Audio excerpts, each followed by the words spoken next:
Today is a very important day in the administration of the Federal Capital Territory. Very important in the sense that we are no longer talking about the infrastructure. We are no longer talking about taking development to the area councils. But we're now talking about a key factor, a key agenda in the Daily Hope mantra. And that has to do with security. One of the key points or priorities of Mr. President is security of life and property. Any government that cannot secure lives and property has no business in governance. And so it's a priority for Mr. President that Nigerians are secured.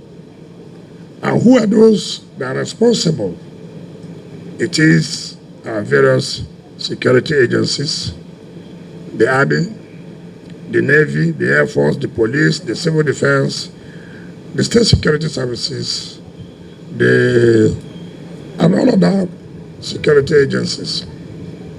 For us as a government, it is not the responsibility of Mr. President to go and identify where the criminals are.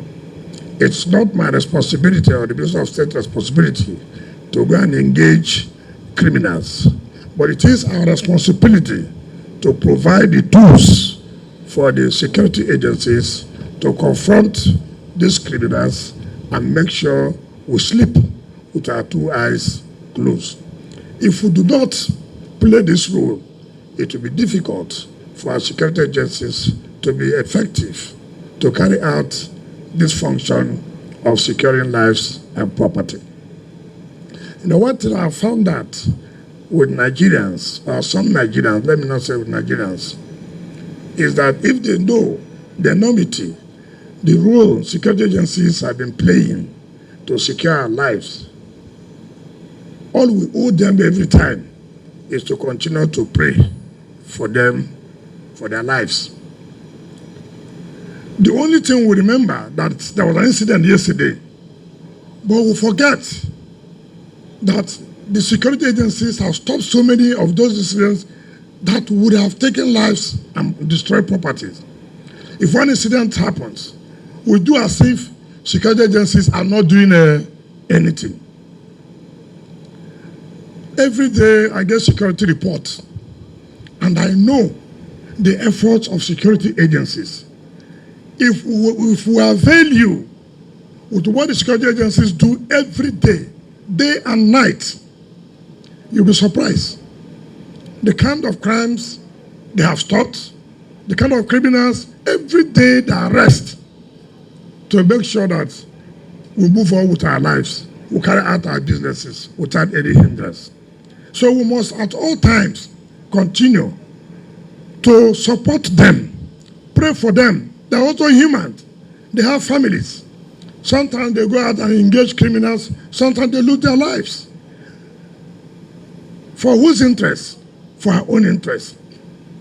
So all we need is not just when an incident has happened. We forgot the ones they've been able to avert. The only way we can continue to support our security agencies is not to condemn. It's to encourage them. And they will do more. But if one incident happens, you totally say security architecture in Nigeria has failed. That is unfair. That's unfair. There's nowhere in this world, even United States of America, even UK, sometimes you have one major security event that took place where 50 people have died. They don't say our security has failed. No, they don't condemn their security personnel. No. All we do to encourage them. So our duty here is to encourage you, to give you your tools that you will use to work for the interests of our people. So we're not just concentrating in infrastructure. We're not just concentrating in bringing development to the hinterland. We're also concentrating to provide security in order to protect life and property. But what I want to appeal to our security agencies is that we must use these tools for the benefit of our society. It's very, very key. I was a governor. I know how many times I provide some of these logistics, provide these vehicles, and then within 2 months, you cannot account for it. It's unfair. That again, those security personnel are not being fair to the society. This is taxpayers' money. It's not my personal money. It also includes your own because you pay tax. And we have used the taxpayers' money to provide this for you to use to protect life and land property. It is not for you to use as a private vehicle because it's air conditioned. Then you use it to be carrying your wives instead of it to be used for the purpose for which it's. I'm saying this with a lot of experience. You go to the CP's house, they are parked there. It's not necessary.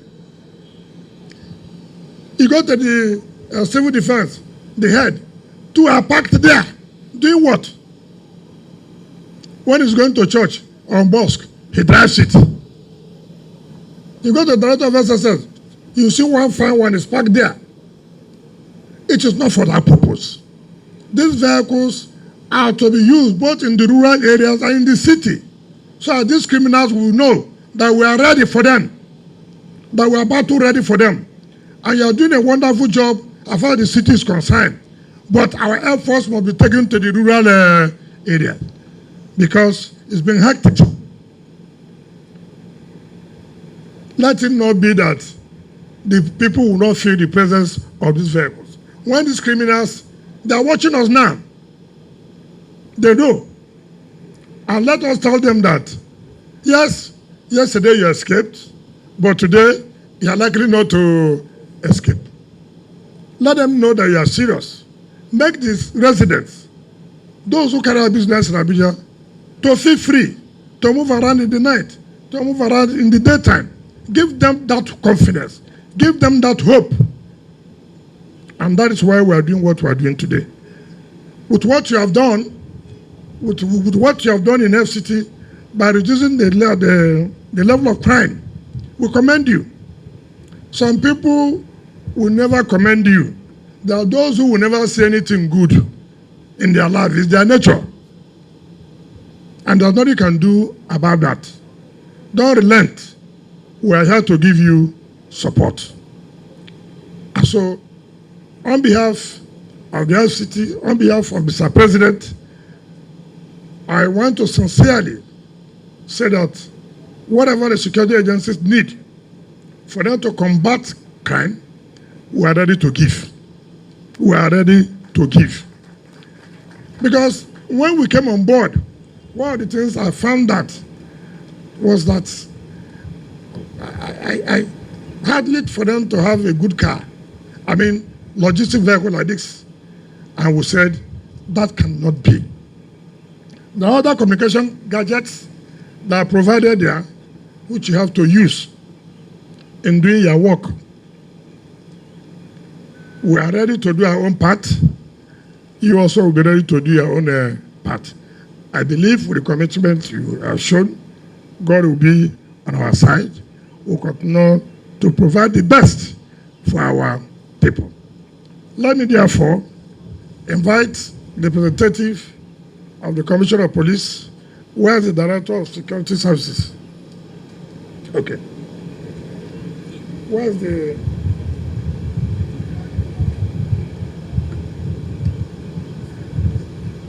Let me therefore, on behalf of Mr. President, present this to you on behalf of your colleagues, other security agencies, to use these vehicles and other communication gadgets to fight crime for the interests of our people. Thank you and God bless you.